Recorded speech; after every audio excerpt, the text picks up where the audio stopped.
यही मिथिला में मैया जानकी जगदम्बा जी अयला। भगवान राम ऋषि मुनिक संग यही धरती पर अयला। यही मिथिला में मैया जानकी जगदम्बा जी अयला। भगवान राम ऋषि मुनिक संग यही धरती पर अयला। राज ऋषि छल राजा जनक जी, राज ऋषि छल राजा जनक जी, सब दुनिया में सोरियो। अपन मिथिला सब कोई मैथिल जनकपुर बहुत बिजोरियो। अपन मिथिला सब कोई मैथिल जनकपुर बहुत बिजोरियो। अपन मिथिला सब कोई मैथिल जनकपुर बहुत बिजोरियो। अपन मिथिला सब कोई मैथिल जनकपुर बहुत बिजोरियो। अपन मिथिला सब कोई मैथिल जनकपुर बहुत बिजोरियो। कि सबसे पावन ई धरती पर मिथिला धाम यो भैया। म्यूजिक बाय डीजे उमेश, शुक्रिया बाजार। मिथिला धाम यो अपन मातृभाषा मैथिली सब कियो बाजू यो। चाहे रहो दिल्ली मुंबई या पंजाब कमाबू यो। अपन मातृभाषा मैथिली सब कियो बाजू यो। चाहे रहो दिल्ली मुंबई या पंजाब कमाबू यो। मीठ बोली मैथिली पहचान यो भैया। मीठ बोली मैथिली पहचान यो भैया। कि सबसे पावन ई धरती पर मिथिला धाम यो भैया।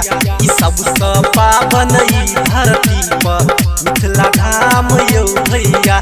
एहन सुंदर नहीं कोनो धाम यो भैया। कि सबसे पावन ई धरती पर मिथिला धाम यो भैया।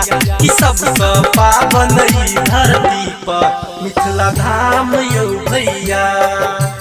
मिथिला सा हम प्रेम करे छी, मिथिला हमर जानियो।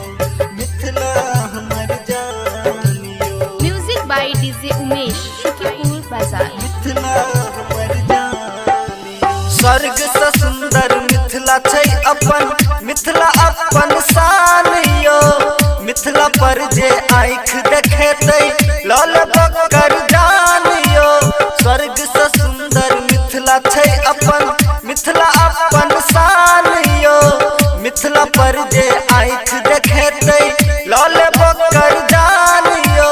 नाम अनेक छै लेकिन छै एगो। नाम अनेक छै लेकिन छै एगो। गॉड अल्लाह भगवान यो।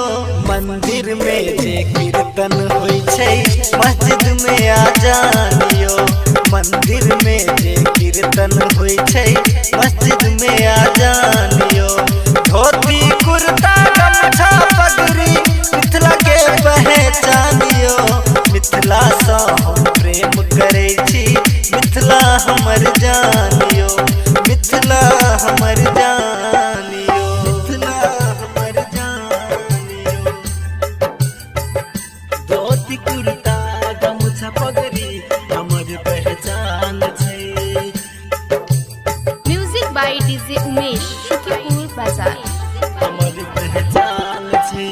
स्वर्ग से सुंदर मिथिला नगरिया सगरो ई चर्चा भ गेलैया राजा जनक जी ऋषि मुनि के दया धर्म सब द गेलैया स्वर्ग से सुंदर मिथिला नगरिया सगरो ई चर्चा भ गेलैया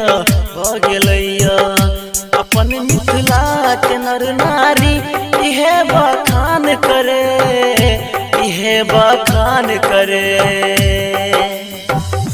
धोती कुर्ता गमछा पगड़ी हमर पहचान छै, धोती कुर्ता गमछा पगड़ी हमर पहचान छै, धोती कुर्ता गमछा पगड़ी हमर पहचान छै, धोती कुर्ता गमछा पगड़ी हमर पहचान छै, धोती कुर्ता गमछा पगड़ी हमर पहचान छै।